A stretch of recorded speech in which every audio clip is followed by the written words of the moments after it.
Alright guys, let's get you matchmaking. So once you invite the bot, you can do /match.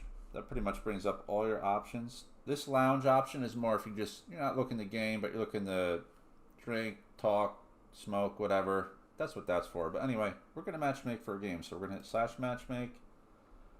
Let's play Halo Infinite. Whatever works. I don't care if I join their server or they come here. Hit enter. Okay, so now that one's queued. So let's say this is you over here on the right. You're going to do the same thing. You're going to do /match. Click matchmake. I also would like to play Infinite. But for me, I like to stay in my voice channel. I don't want to go to someone else's Discord. So I'm going to click this. And I'm going to enter. Boom.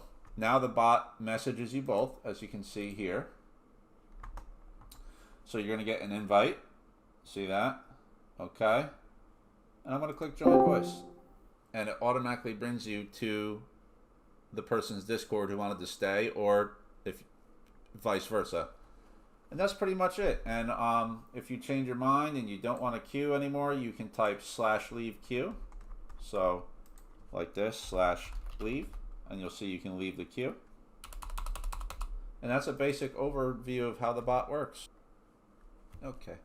So one more thing I added to the bot, when you queue for any of these things here, gaming, the lounge, whatever, you will see the comms option.